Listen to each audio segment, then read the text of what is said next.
बिस्मिल्लाहिर्रहमानिर्रहीम। अस्सलाम वालेकुम dear student, this is your physics teacher. Student, आज हम चैप्टर नंबर 16 अल्टरनेटिंग करंट इसको डिटेल में डिस्कस करेंगे और इस चैप्टर को हम एमसीक्यू पॉइंट ऑफ व्यू और एंटी टेस्ट लेवल के लिहाज से आज मैं शेयर करूंगा। So let's start our discussion with respect to the chapter alternating current. Student, इसमें सबसे पहले आपको अल्टरनेटिंग करंट और वोल्टेज क्या होता है इसकी अंडरस्टैंडिंग क्लियर होनी चाहिए। तो हम कहते हैं कि अल्टरनेटिंग करंट, फॉर एग्जांपल ये एक सोर्स है जिसको मैंने एक रेजिस्टेंस R के साथ कनेक्ट कर दिया है। For example this is resistance R in the circuit and this is AC source. अच्छा, अल्टरनेटिंग करंट एक ऐसे सोर्स से बनता है जो अपनी पोलैरिटी को टाइम के साथ चेंज करता है। यानी इस वक्त अगर ये पोलैरिटी है तो सर्किट में जो करंट होगा उसकी ये डायरेक्शन होगी। और during a time 0 to T/2 जैसे ही टाइम जो है वो चेंज होता है साइकिल का, हाफ साइकिल का, और टाइम T/2 से कैपिटल T आता है तो सोर्स अपनी पोलैरिटी को रिवर्स कर लेता है, जिसकी वजह से सर्किट में जो करंट की डायरेक्शन है स्टूडेंट वो भी रिवर्स हो जाती है। तो ये जो करंट जो एक ऐसे सोर्स से बना है जो अपनी पोलैरिटी को रेगुलरली चेंज कर रहा है, ऐसे करंट को आप अल्टरनेटिंग करंट का नाम देते हैं। अब स्टूडेंट, ये जो पोटेंशियल सोर्स है यहाँ पर इसे आप अल्टरनेटिंग वोल्टेज का नाम देते हैं। अब कुछ इक्वेशंस हैं जो एमसीक्यू पॉइंट ऑफ व्यू से बहुत ही इंपॉर्टेंट है। अगर मैं सर्किट में मौजूद अल्टरनेटिंग वोल्टेज की इक्वेशन लिखूं तो वो कुछ ऐसे लिखूंगा और थीटा को मैं ओमेगा टी लिख सकता हूं। इसी तरह मैं अल्टरनेटिंग वोल्टेज की इक्वेशन को साइन ओमेगा टी भी लिख सकता हूं। ये सारे के सारे रिलेशन स्टूडेंट एमसीक्यू में अप्लाई हो सकते हैं। So these are very important relation. इसी तरह ओमेगा की जगह आप 2πf लिखें तो अल्टरनेटिंग वोल्टेज की एक रिलेशन ये भी आ जाएगी, sign 2πf into t. This is again the relation for the alternating voltage. इसी तरह अगर स्टूडेंट आप फ्रीक्वेंसी की जगह टाइम पीरियड को रिप्लेस कर दें तो अल्टरनेटिंग वोल्टेज की एक इक्वेशन ये भी आ जाएगी, V is equal to V0 sin 2π/t into small t. So this is again the relation of the alternating voltage in AC circuit. अब स्टूडेंट, जैसे आपने वोल्टेज की इक्वेशंस लिखी हैं बिल्कुल इसी तरह आप करंट की इक्वेशन भी लिख सकते हैं कि I is equal to I0 sin theta. अब ये मैं बात कर चुका हूं। जिस तरह आपने थीटा को यहाँ पे रिप्लेस किया है ओमेगा टी के साथ, बिल्कुल इसी तरह आप करंट की इक्वेशन में भी रिलेट कर सकते हैं और यहाँ पे साइन ओमेगा टी भी आ सकता है अगेन स्टूडेंट। और आप बिल्कुल सिमिलरली ओमेगा की जगह 2πf प्लेस करें तो हम यहाँ पे ये रिलेशन भी लिख सकते हैं। और f की जगह अगर आप टाइम पीरियड से रिप्लेस करें तो फिर अगेन ये कुछ रिलेशंस है स्टूडेंट जो मैं समझता हूँ कि वो एमसीक्यू पॉइंट ऑफ व्यू से इंतहाई इंपॉर्टेंट।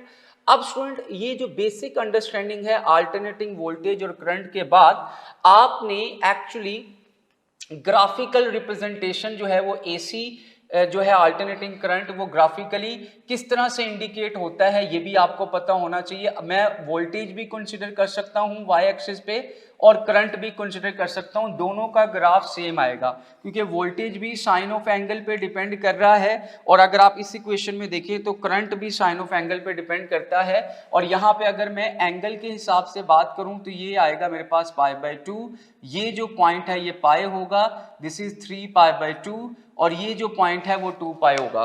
तो मेरे पास जब मैं इस इक्वेशन में वैल्यू एंगल की पुट करता हूं तो हमने ये देखा है कि मेरे पास जो करंट और अल्टरनेटिंग वोल्टेज की इक्वेशन आती है, जो ग्राफ आता है वो कुछ इस तरह से ग्राफ आता है। अब इस ग्राफ में कुछ बातें नोट कीजिएगा। ये जो मैक्सिमम वैल्यू एक साइकिल में अल्टरनेटिंग वोल्टेज या करंट रीच करता है इसे आप पीक वैल्यू का नाम देते हैं और जो पीक वैल्यू है वोल्टेज की या करंट की उसे आप सिंपली रिप्रेजेंट करते हैं I0 के साथ या आप इसे V0 के साथ रिप्रेजेंट करते हैं। आप इन इक्वेशंस में देख सकते हैं V0 एंड I0 ये पीक वैल्यूज रिप्रेजेंट हो रही हैं। इसी तरह स्टूडेंट एक और बात, पीक टू पीक वैल्यू जो है अल्टरनेटिंग करंट और वोल्टेज की ये भी आपको क्लियर होनी चाहिए।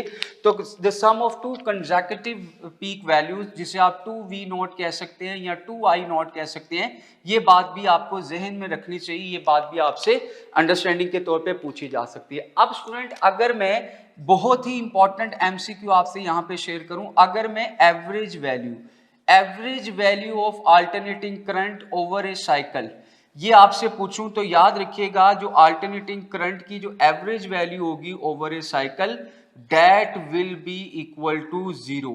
तो क्यों? क्योंकि जितनी पॉजिटिव वैल्यूज हैं उतनी ही एक्चुअली नेगेटिव वैल्यूज हैं, और जब आप एवरेज लेंगे तो एवरेज वैल्यू एसी की अल्टरनेटिंग करंट की ओवर ए साइकिल हमेशा 0 होती है। तो इस प्रॉब्लम को सॉल्व करने के लिए, क्योंकि नॉर्मल जो एम मीटर है डीसी एम मीटर, उसे अगर वो एवरेज वैल्यू मेजर करता है, उसे जब एसी सर्किट में लगाया जाएगा तो वो 0 इंडिकेशन देगा। इस वजह से जरूरी है कि हम अल्टरनेटिंग करंट को मेजर करें, और मेजर करने के लिए हम एक न्यू वैल्यू डिफाइन करते हैं जिसे आरएमएस वैल्यू कहते हैं, या इसे आप रूट मीन स्क्वायर वैल्यू कहते हैं। तो याद रखिएगा सर्किट में जब भी अल्टरनेटिंग करंट या अल्टरनेटिंग वोल्टेज को मेजर करना है वो हमेशा आपने आरएमएस वैल्यू से मेजर करना है, और इसकी इक्वेशन ये होती है आई आरएमएस की। और अगर वी आरएमएस की इक्वेशन आपसे शेयर की जाए तो that will be equal to V naught over under root 2।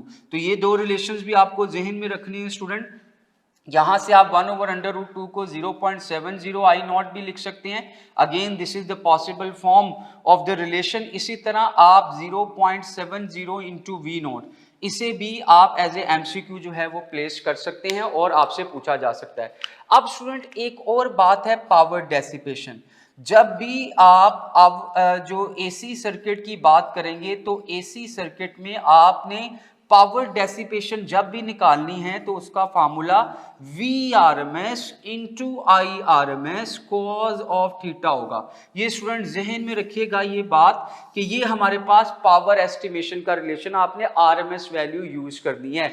यहाँ पे ऑब्वियसली ये दो बातें नोट करेंगे, ये जो कॉस थीटा है इसे पावर फैक्टर का नाम देते हैं, this is power factor cos theta, और जो थीटा है यहाँ पर इसे सिंपली आप फेज का नाम देते हैं। तो ये जहन में रखेंगे। और स्टूडेंट इस जो पावर की रिलेशन है, ये जो पावर फैक्टर या पावर डेसिपेशन आपने एसी सर्किट में निकालनी है, इसके कुछ और रिलेशन भी है। जैसे कि हम पढ़ चुके हैं आई स्क्वेयर आर होता है, लेकिन यहाँ पे I R M S square into R होगा।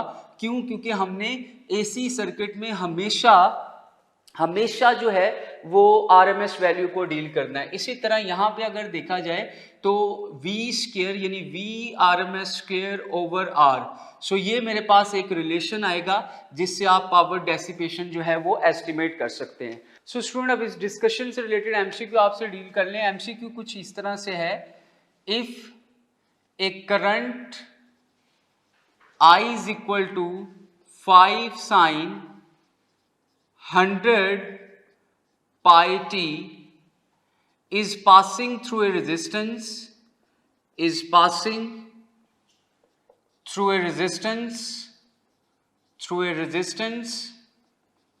of 10 ओम। अगर ये करंट जो है वो 10 ओम की रेजिस्टेंस में से गुजर रहा है तो आपने पावर डेसिपेशन एस्टिमेट करनी है। इस एक एमसीक्यू में मैंने बहुत से एमसीक्यूज करवाने, लिहाजा गौर से बात सुनिएगा। पहले पावर डेसिपेशन की वैल्यू की अगर बात की जाए तो क्या पावर डेसिपेशन जो है वो 100 वॉट होगी, अगर ये करंट गुजरेगा 125 वॉट होगी, या ऑप्शन सी है 150 वॉट होगी, या ऑप्शन डी है 200 वॉट होगी। तो स्टूडेंट याद रखिएगा, अगर आपने पावर डेसिपेशन निकालना है तो इसका फार्मूला अभी मैं आपको समझा चुका हूं कि रेजिस्टेंस की केस में ये आएगा I R M S square into R. अब स्टूडेंट प्रॉब्लम ये है कि आपको आई आर एम एस पहले कैलकुलेट करना है। तो ये इक्वेशन गिवन है, इसको आप स्टैंडर्ड इक्वेशन से कंपेयर करें which is I naught sign omega T, जो मैं वहां पे लिख चुका हूं।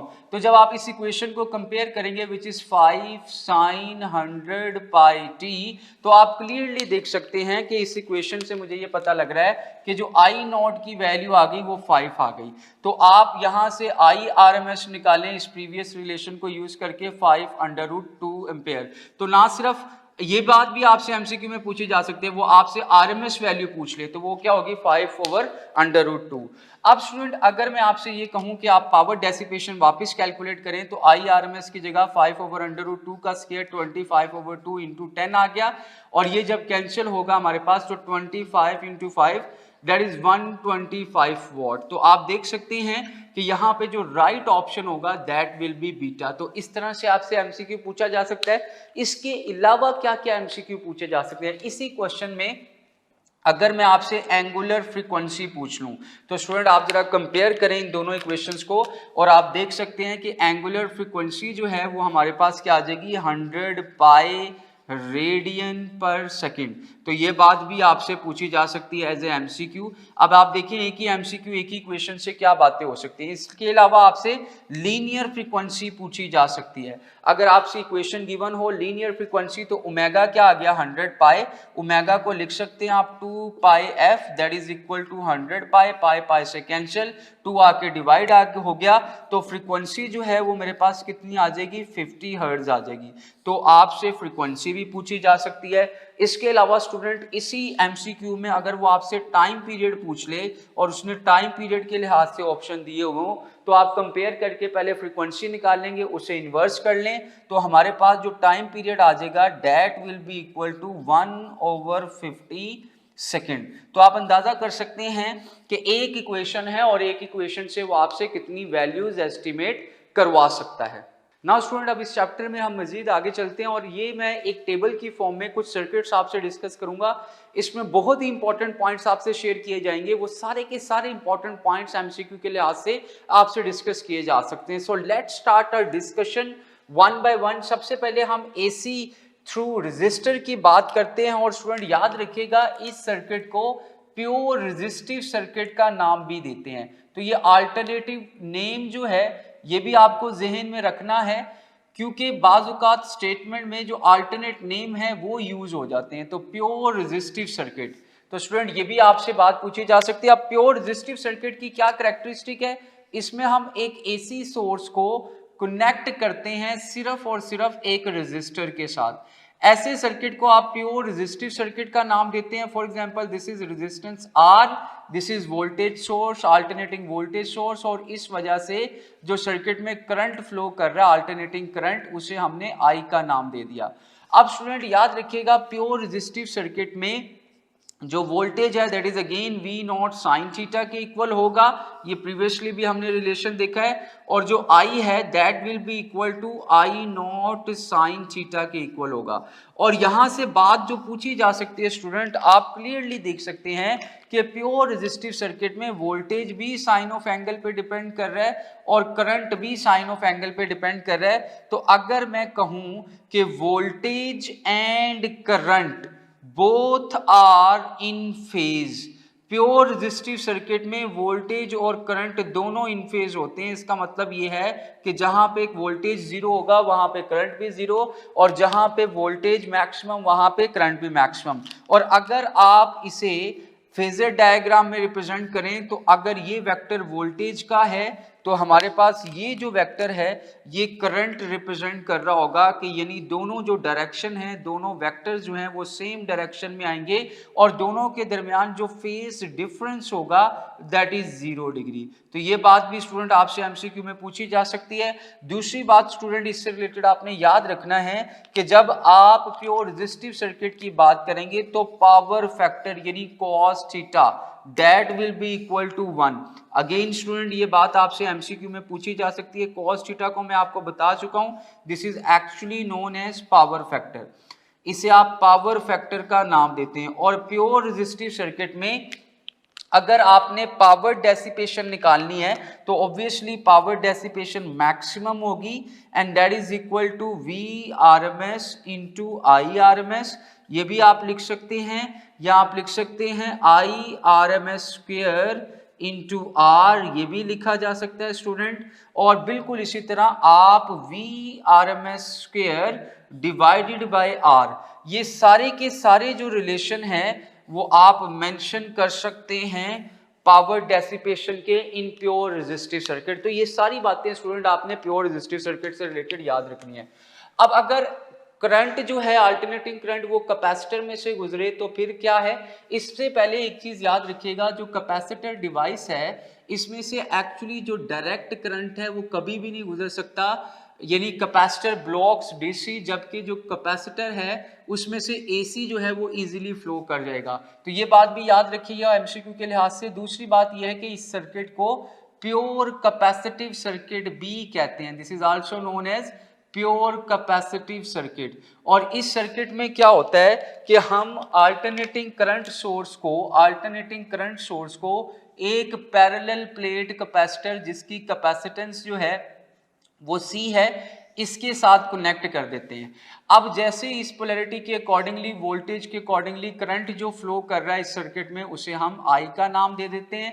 और इस कैपेसिटर के क्रॉस जो पोटेंशियल है या उसे आप VC भी कह सकते हैं, and that will be equal to I into XC।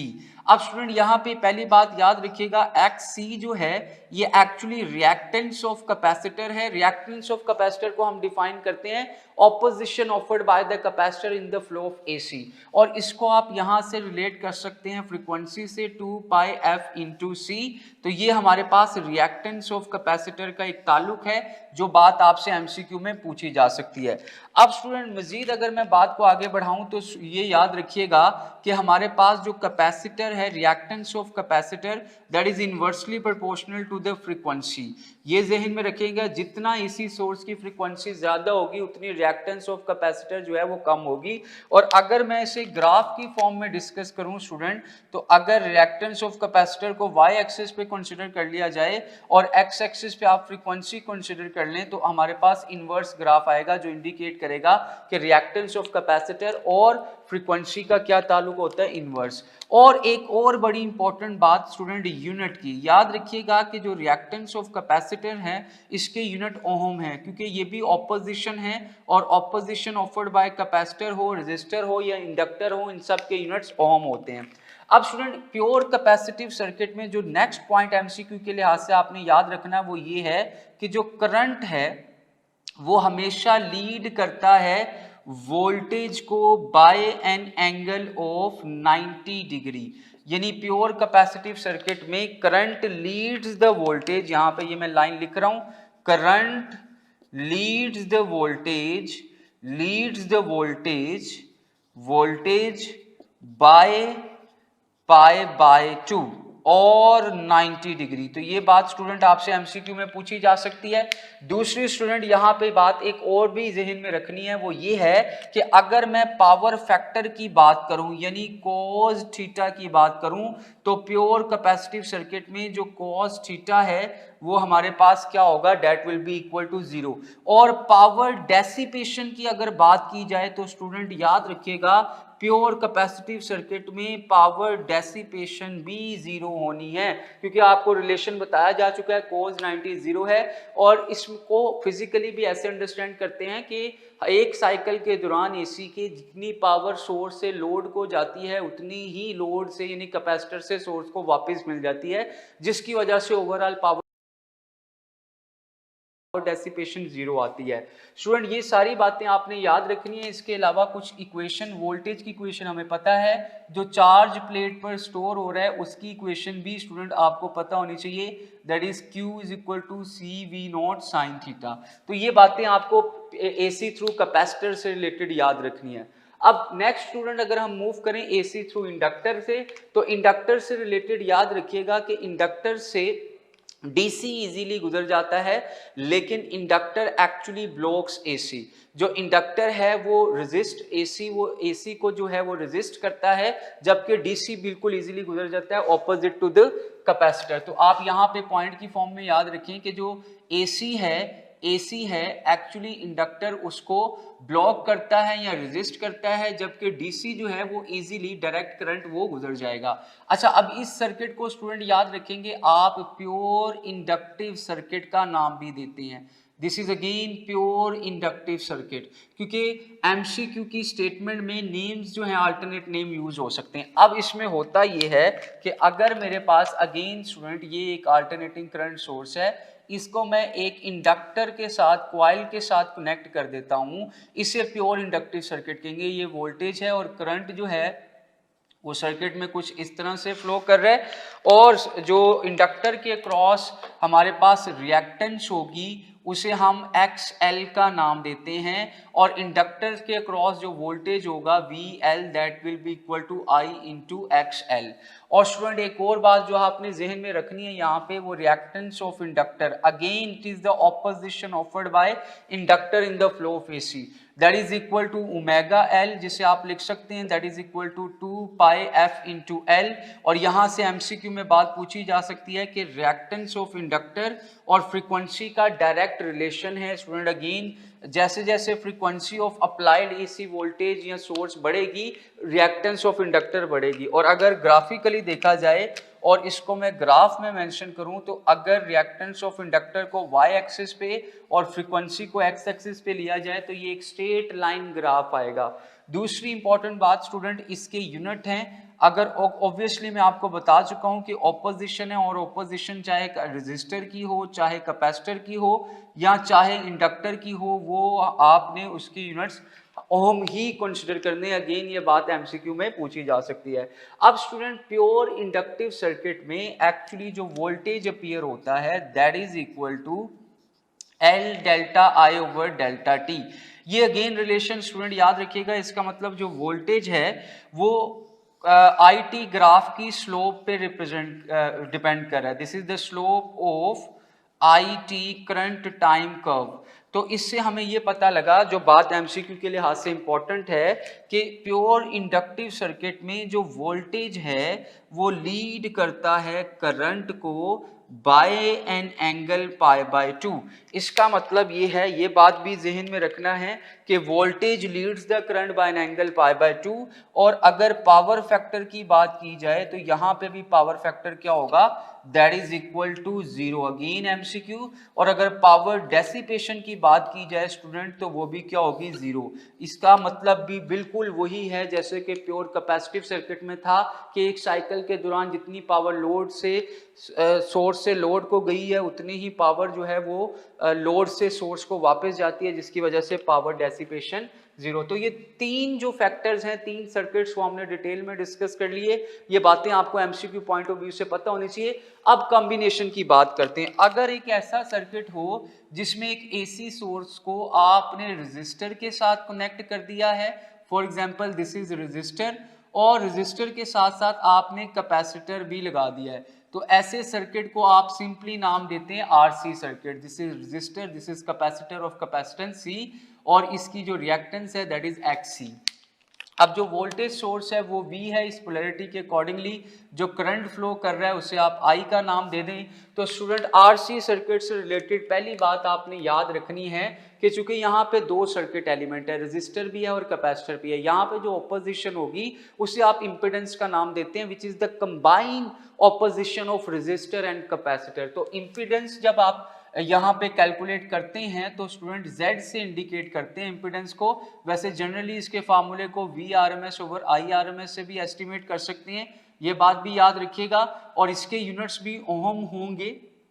Again Ohm's unit है इंपेडेंस के, और प्योर यानी RC सर्किट के लिए जो हमारे पास इंपेडेंस का फार्मूला आएगा that is R square plus XC square.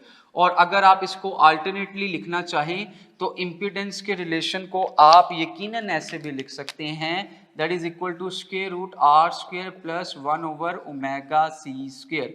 तो ये कंबाइंड ऑपोजिशन का relation in case of RC circuit में आपने जहन में रखना है। इसके अलावा स्टूडेंट यहाँ पे जो फेजर डायग्राम बनती है, ये example for example series circuit है, करंट सेम होगा, तो आपको पता है कि voltage across resistance that will be in phase two the current, और जो वोल्टेज अक्रॉस कैपेसिटर है वो लैग करता है, करंट लीड करता है।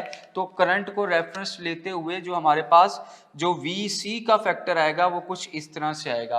और स्टूडेंट यहाँ पे याद रखिएगा कि जो VC है that is equal to I into XC। अच्छा, अब जब आप नेट वोल्टेज निकालेंगे, दोनों को ऐड करेंगे हेड टू टेल रूल के मुताबिक, तो मेरे पास जो नेट वोल्टेज आता है वो कुछ इस तरह से आता है।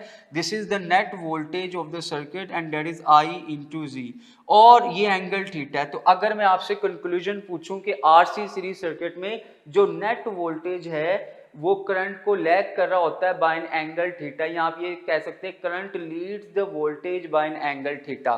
तो अब स्टूडेंट इसका कंक्लूजन लिख लें, करंट लीड्स द वोल्टेज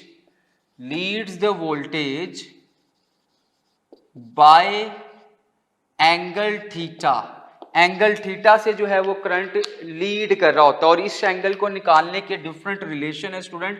पहला रिलेशन तो आप सिंपल ये याद रखेंगे, दैट इज इक्वल टू, अगर आप टेंजेंट थीटा निकालें तो वो हमारे पास एक्स सी ओवर आर आएगा। इस तरह से भी आप ये एंगल कैलकुलेट कर सकते हैं, वरना एक और तरीका भी है स्टूडेंट, वो ये है कि आप इस राइट ट्रायंगल में कॉस थीटा निकालें, और कॉस थीटा जो है वो हमारे पास ऑब्वियसली वो बेस ओवर हाइपोटेनस होगा, और बेस ओवर हाइपोटेनस के अकॉर्डिंगली अगर आप देखें तो R over G, this will be the again relation for the phase angle calculation between current and voltage. तो ये बात भी स्टूडेंट आपसे एमसीक्यू में पूछी जा सकती है।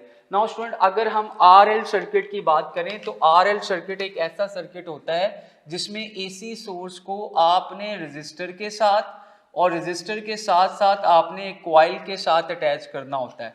ऐसे सर्किट को आप आरएल सर्किट का नाम देते हैं। इस पोलैरिटी के अकॉर्डिंगली जो करंट फ्लो कर रहा है उसकी डायरेक्शन आप ऐसे मार्क कर लें, this is current, this is resistance R, और इससे इसकी रिएक्टेंस को आप एक्स एल कह दें, इसके अक्रॉस पोटेंशियल ड्रॉप को वी एल कह दें, which is I into x L कह दें, और रेजिस्टेंस के अक्रॉस जो पोटेंशियल ड्रॉप है उसे आप सिंपली कह दें आई इंटू आर।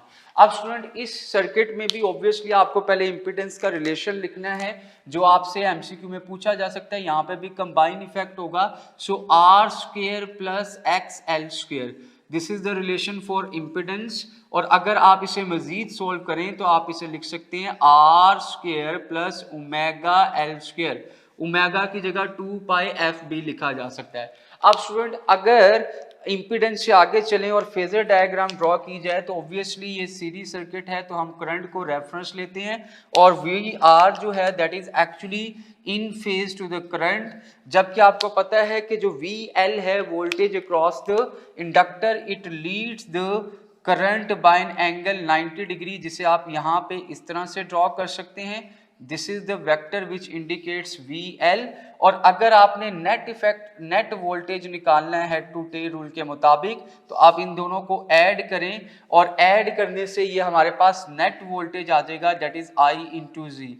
और आप क्लियरली देख सकते हैं कि इस डायग्राम के मुताबिक जो वोल्टेज है, ये लाइन बड़ी इंपॉर्टेंट है, voltage leads the current by angle theta. Theta angle से वोल्टेज जो है वो करंट को लीड कर रहा है, और अगर एंगल थीटा का रिलेशन देखा जाए तो अगेन बेटा थीटा दो तरीके से कैलकुलेट किया जा सकता है, एक tangent inverse X L over R, यहां से आप एंगल थीटा कैलकुलेट कर सकते हैं, और दूसरा अगर आपने थीटा कैलकुलेट करना है यहाँ पे भी कॉस थीटा का फार्मूला लगा सकते हैं, और वो हमारे पास क्या आएगा, base over hypotenuse R over G. तो ये मेरे पास भी रिलेशन जो है वो थीटा का डेवलप हो सकता है। तो ये स्टूडेंट एक टेबल की फॉर्म में मैंने जो बेसिक सर्किट्स रिवाइज किए हैं। अब स्टूडेंट कुछ एमसीक्यू आपसे इससे रिलेटेड मजीद शेयर करता हूँ और फिर आगे बढ़ेंगे ना। स्टूडेंट अभी जो हमने डिस्कशन की है उससे रिलेटेड पहले कुछ एमसीक्यूज आपसे शेयर कर दूँ, मजीद एमसीक्यूज। देखिए आपने बताना है द एंगल, फर्स्ट एमसीक्यू है the angle theta with which voltage leads the current in RL series circuit. वो एंगल जिससे वोल्टेज जो है वो लीड करता है करंट को RL सीरीज सर्किट में, वो क्या होगा, क्या option A that angle will be equal to tangent inverse R over XL होगा, क्या वो जो एंगल है that will be equal to theta is equal to tangent inverse X L over R होगा, या जो एंगल है that will be equal to theta is equal to tangent theta is equal to cos inverse Z over R होगा, या delta है both A and B. तो student अभी आपको समझाया जा चुका है कि यहाँ पे आप इस तरीके से भी एंगल कैलकुलेट कर सकते हैं और आप इस फार्मूले से भी एंगल कैलकुलेट कर सकते हैं। तो लिहाजा यहाँ पे जो करेक्ट आंसर है, सही आंसर है, वो बोथ ए एंड बी होगा। अब स्टूडेंट मजीद आगे की तरफ अगर मूव करें तो सेकंड एमसीक्यू हम ऐसे पूछ सकते हैं, if in RC series circuit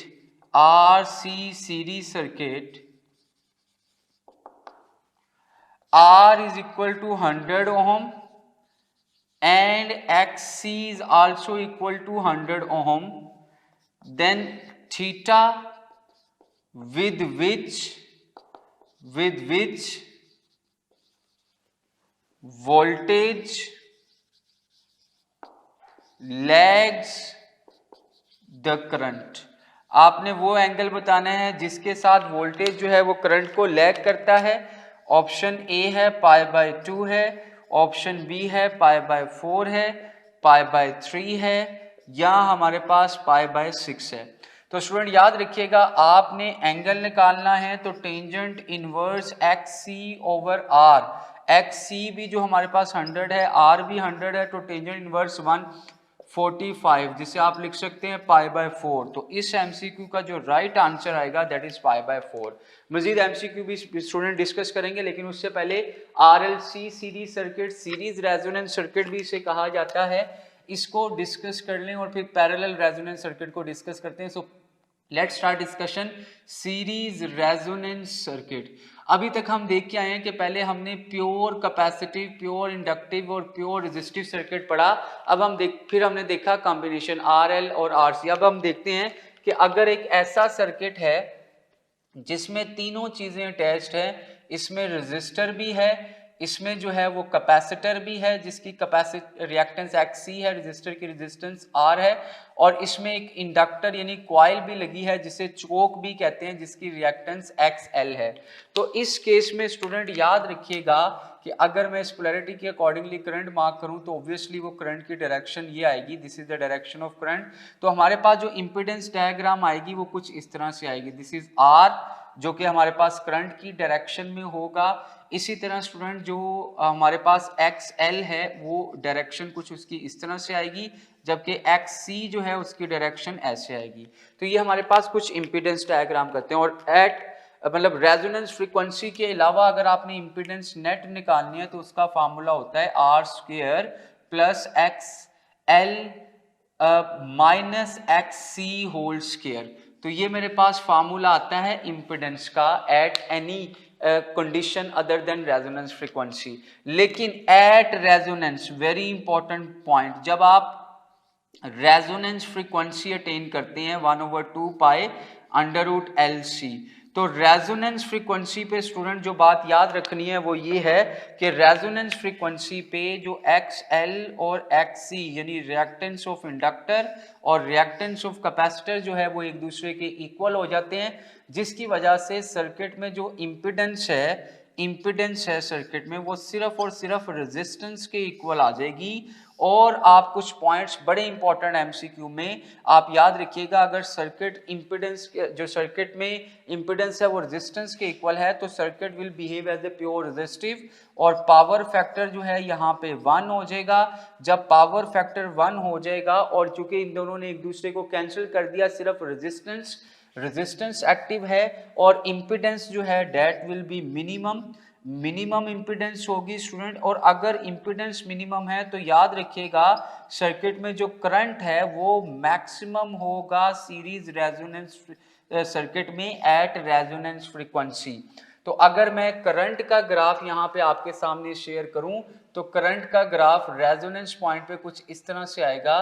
for example this is current axis, this is frequency, तो हमारे पास कुछ ये ग्राफ आएगा कि रेजोनेंस पॉइंट पे जो करंट है that will be maximum current that is equal to V/R।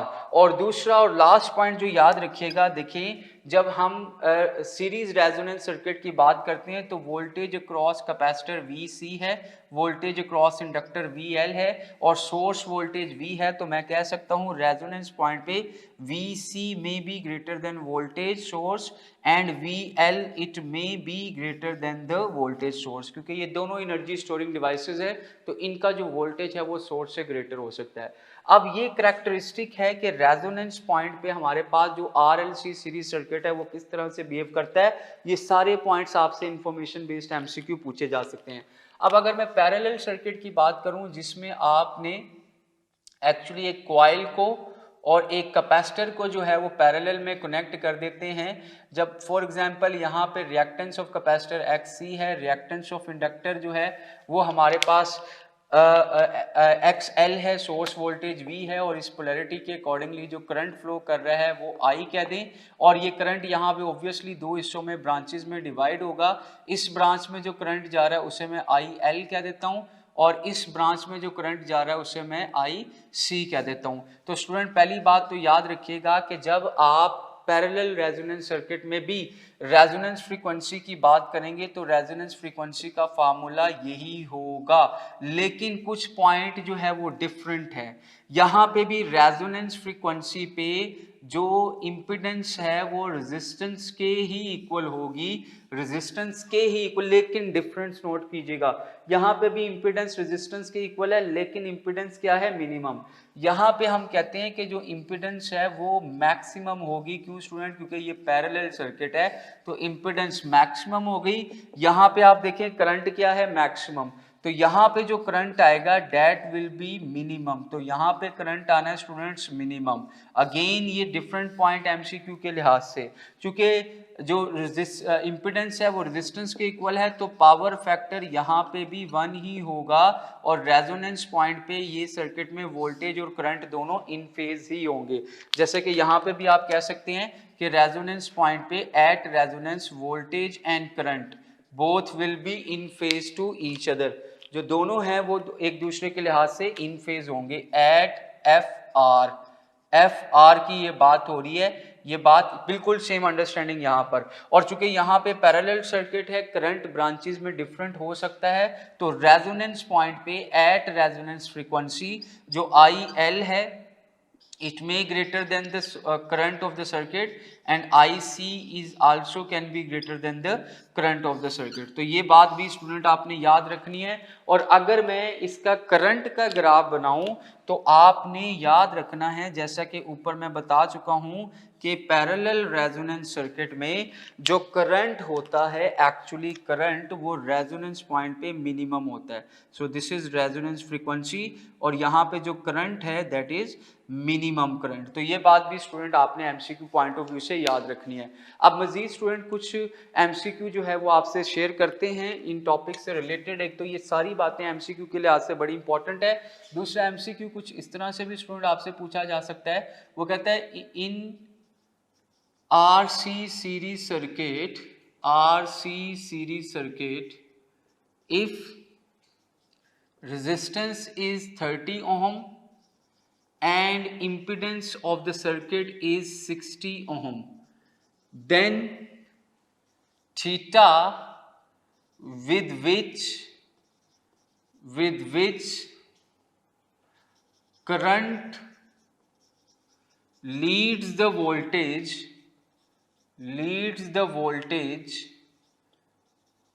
will be। तो आपने वो एंगल बताना है जिसके साथ जो हमारे पास करंट है वो लीड करेगा वोल्टेज को। ऑप्शन ए है क्या वो 30 डिग्री है, ऑप्शन बी क्या वो 60 डिग्री है, ऑप्शन डी क्या वो 90 डिग्री है एंड क्या वो 45 डिग्री है। अब स्टूडेंट जिसको तो ये अंडरस्टैंडिंग मैंने अभी आपको दी है, रिलेशन पता होगा, वही कर पाएगा। cos theta is equal to Z/R। यहां से आप सिंपली क्या निकालेंगे, theta is equal to cos inverse 60, Z की वैल्यू 60, R की 30, सो cos इनवर्स 1/2 और cos इनवर्स 1/2 कितना होता है स्टूडेंट, 60 डिग्री। तो यहाँ पे जो राइट आंसर आ जाएगा दैट इज बीटा। तो ये स्टूडेंट इस तरह से मैंने ये जो थोरोली सारे सर्किट्स आपके सामने शेयर किए हैं, इन तमाम सर्किट से ये बातें इंफॉर्मेशन बेस्ड और कैलकुलेशन बेस्ड, कुछ कॉन्सेप्ट बेस्ड जो है वो आपसे एमसीक्यूज पूछे जा सकते हैं। अब हम स्टूडेंट नेक्स्ट जो है वो टॉपिक की तरफ जा रहे हैं और वो हमारे पास है 3 फेज पावर सप्लाई। ये भी कुछ बातें हैं स्टूडेंट जो इंफॉर्मेशन बेस्ड आपसे क्वेश्चन पूछे जा सकते हैं कि 3 फेज पावर सप्लाई क्या होती है। पहली तो बात याद रखिएगा, पहली बात 3 फेज पावर सप्लाई में हमारे पास इस तरह से 3 कॉइल्स हैं जो एक दूसरे के साथ अटैच्ड हैं और इन 3 कॉइल्स के जो टर्मिनल होते हैं वो 4 होते हैं। तो 3 फेज पावर सप्लाई में टर्मिनल 4 हैं, जहन में रखिएगा। ये 3 जो हैं वो हमारे पास लाइव टर्मिनल हैं ये वाले, और एक जो है वो हमारे पास इस तरह से न्यूट्रल टर्मिनल होता है। तो 3 फेज पावर सप्लाई के टर्मिनल जो हैं वो 4 टर्मिनल्स होते हैं, ये बात याद रखिएगा। और यहाँ पे याद रखिएगा कि हमारे पास जो 2 लाइव वायर्स हैं उनके दरमियान जो पोटेंशियल है, उनके दरमियान जो पोटेंशियल है वो 400 वोल्ट तक एग्जिस्ट करता है, जबकि जो लाइव और न्यूट्रल वायर के दरमियान जो पोटेंशियल है वो 230 वोल्ट तक एग्जिस्ट करता है। तो ये बात भी स्टूडेंट आपसे एमसीक्यू में पूछी जा सकती है और इसका फ़ायदा ये होता है 3 फेज पावर सप्लाई का कि हम पूरे लोड को, फैक्ट्री के, इंडस्ट्री के लोड को 3 हिस्सों में जो है वो डिवाइड कर देते हैं, जिससे कोई भी चीज़ ओवरलोड नहीं होती। और 3 फेज पावर सप्लाई से जो आउटपुट मिलती हैं, वो कर्व्स मिलती हैं, वेव फॉर्म्स मिलती हैं, उनके दरमियान जो फेज शिफ्ट होता है स्टूडेंट वो 120 डिग्री होता है। तो लिहाजा ये बात भी आपसे एमसीक्यू में डिस्कस कर सकते हैं, पूछी जा सकती है। नाउ स्टूडेंट हम नेक्स्ट टॉपिक की तरफ मूव करते हैं इस चैप्टर में, वो है principle of metal detector. Principle of metal detector. अब principle of metal detector student, यानी जो मेटल डिटेक्टर है एक्चुअली मेटल को डिटेक्ट करते हैं, उसका क्या प्रिंसिपल है, ये बात ही डायरेक्ट एमसीक्यू में पूछी जा सकती है। तो याद रखिएगा, beats formation. Beats formation is the principle of metal detector, यानी हमारे पास एक सर्किट में जब फ्रीक्वेंसी डिफरेंट होती है आरसी पैरेलल सर्किट्स की, तो फ्रीक्वेंसी के डिफरेंस की वजह से बीट्स सुनाई देना शुरू होते हैं जब मेटल करीब आती है। तो हमारे पास 2 एंड्स थे। यहाँ पे जो बात एमसीक्यू में पूछी जा सकती है, in the absence of metal, यानी अगर मेटल मौजूद नहीं है, in the absence of metal की बात की जाए तो जो दोनों क्वाइल्स हैं जो इसके सर्किट का हिस्सा होती हैं, उन दोनों क्वाइल्स की जो इंडक्टेंस है वो सेम होती है। जब इंडक्टेंस सेम होगी दोनों सर्चिंग क्वाइल के, तो उस केस में जो फ्रीक्वेंसी है वो भी क्या होगी, सेम होगी जो सर्किट्स जनरेट कर रहे हैं। जब फ्रीक्वेंसी सेम है तो फ्रीक्वेंसी डिफरेंस क्या होगा, 0, और जब फ्रीक्वेंसी डिफरेंस 0 होगा तो कोई बीट आपको सुनाई नहीं देंगे। लेकिन in the presence of metal की अगर बात की जाए, in the presence of metal, जब मेटल सर्चिंग क्वाइल के सामने आती है, फॉर एग्जांपल बी क्वाइल है, तो बी क्वाइल की इंडक्टेंस जो है वो कम हो जाती है। जब बी क्वाइल की इंडक्टेंस कम होगी तो रेजोनेंस फ्रीक्वेंसी के फार्मूले के मुताबिक जो बी क्वाइल की सर्किट की जो फ्रीक्वेंसी है वो ग्रेटर हो जाएगी as compare to the A. और इसी तरह से स्टूडेंट हमारे पास जो फ्रीक्वेंसी डिफरेंस होगा दोनों क्वाइल्स के या दोनों सर्किट्स के दरमियान वो 0 नहीं होगा, और फ्रीक्वेंसी डिफरेंस की वजह से आपको बीट सुनाई देना शुरू हो जाएंगे और आप मेटल को डिटेक्ट कर लेंगे। तो ये सारी बातें जो मैंने अभी आपको समझाई है मेटल डिटेक्टर से रिलेटेड, ये आपको याद रखनी है। अब स्टूडेंट जो नेक्स्ट टॉपिक है वो principle and generation of electromagnetic waves हैं। तो मैं इसे सिंपली इलेक्ट्रोमैग्नेटिक वेव्स की फॉर्म में आपसे डिस्कस करता हूं, और ये बड़ी इंपॉर्टेंट अंडरस्टैंडिंग के लिहाज से और जो है इंफॉर्मेशन बेस्ड पॉइंट के लिहाज से आपको एमसीक्यू याद होने चाहिए। Electromagnetic waves which require no medium for its propagation, ऐसी वेव जिन्हें एक जगह से दूसरी जगह जाने के लिए मीडियम रिक्वायर्ड नहीं होता। तो फिर साइंटिस्ट मैक्सवेल ने समझाया कि अगर मीडियम रिक्वायर्ड नहीं है तो फिर ये वेव्स एक्चुअली कैसे मूव करती हैं। ये एक्चुअली वेरिएशन या वेरिएबल इलेक्ट्रिक फील्ड जनरेट करती हैं वेरिएबल मैग्नेटिक फील्ड, और वेरिएबल मैग्नेटिक फील्ड जनरेट करती हैं वेरिएबल इलेक्ट्रिक फील्ड, और दोनों फील्ड्स का कॉम्बिनेशन जो है वो ट्रैवल करता है. For example this is variable electric field, it generates variable magnetic field, both are perpendicular to each other and this is the direction of propagation of the wave. यानी दोनों जो electromagnetic waves हैं actually वो electric field oscillation पे consist करती हैं और magnetic field oscillation पे कंसिस्ट करती है, और this is the direction of propagation of the wave. दोनों फील्ड्स भी एक दूसरे पे परपेंडिकुलर है और डायरेक्शन ऑफ मोशन भी फील्ड्स के लिहाज से क्या है, परपेंडिकुलर है. तो ये बात आपसे एमसीक्यू में पूछी जा सकती है. दूसरा स्टूडेंट, इलेक्ट्रोमैग्नेटिक वेव्स को प्रोड्यूस कैसे किया जा सकता है. ये लाइन बुक की लाइन है, एक्सेलरेटेड और decelerated charge particle, decelerated charge particle can generate charge particles can generate electromagnetic waves. तो स्टूडेंट ये बात याद रखिएगा. इसके अलावा इलेक्ट्रोमैग्नेटिक वेव का एक स्पेक्ट्रम है स्टूडेंट, जिसको वेवलेंथ और ऑर्डर के लिहाज से आपको याद रखना है. Let's start with radio wave. सबसे पहला जो हिस्सा है वो रेडियो वेव का है. उसके बाद जो है वो हमारे पास माइक्रोवेव्स हैं. माइक्रोवेव्स के बाद जो नेक्स्ट पार्ट आता है वो हमारे पास इंफ्रारेड का आता है, और इंफ्रारेड के बाद वाला जो हिस्सा है वो विजिबल रीजन आता है. स्टूडेंट विजिबल रीजन में फर्दर कलर्स होते हैं, बात करते हैं. विजिबल रीजन के बाद हमारे पास अल्ट्रावायलेट आता है, उसके बाद एक्स रेज आती हैं, और लास्ट में जो है वो गैमा रेज आती हैं. तो ये स्पेक्ट्रम स्टूडेंट आपने याद रखना है. इसमें स्टूडेंट जो विजिबल रीजन है, अगर इसको थोड़ा इलेबोरेट किया जाए तो याद रखिएगा विजिबल रीजन में फर्दर जो है वो कुछ कलर्स जो है वो एग्जिस्ट करते हैं. वो कौन से हैं? Violet, indigo, blue, green, yellow, orange और रेड.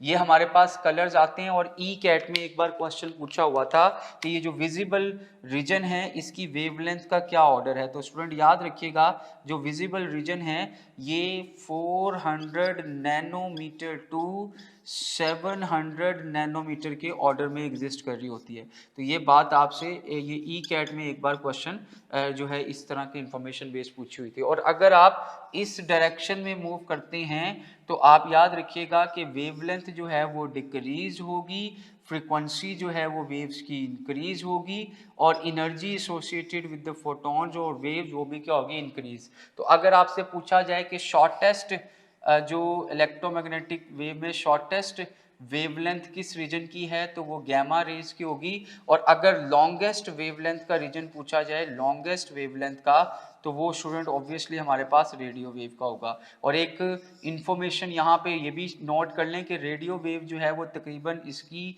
जो वेवलेंथ है वो किलोमीटर्स के ऑर्डर में एग्जिस्ट करती है. इतनी ज़्यादा वेवलेंथ जो है वो एग्जिस्ट कर रही होती है. तो इलेक्ट्रोमैग्नेटिक वेव जो है वो उसकी कुछ स्पेक्ट्रम जहन में रखेंगे. उसके बाद जोन सी मर्जी आप इलेक्ट्रोमैग्नेटिक वेव ले लें, उन सब की एयर में वैक्यूम में स्पीड सेम है, दैट इज 3 × 10⁸ मीटर पर सेकेंड.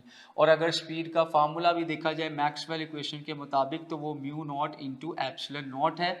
तो ये वैल्यू भी आपको जहन में रखनी है. ये बात भी आपसे एमसीक्यू में पूछी जा सकती है. अब स्टूडेंट इस चैप्टर में जो हमने लास्ट डिस्कशन करनी है वो मॉड्यूलेशन टेक्निक से रिलेटेड करनी है, और इससे रिलेटेड भी स्टूडेंट कुछ बातें आपसे इंफॉर्मेशन बेस्ड एमसीक्यू पे पूछी जा सकती है. मॉड्यूलेशन एक टेक्निक है जिसमें हम low frequency signal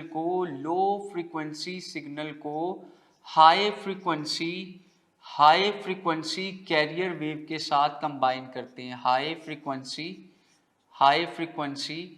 carrier wave के साथ कंबाइन करते हैं. इस तरह से जो रिजल्टेंट वेव आती है उसे हम मॉड्यूलेटेड सिग्नल कहते हैं, और वो जो है वो एक पॉइंट से दूसरे पॉइंट तक इंफॉर्मेशन को ट्रांसफ़र करता है.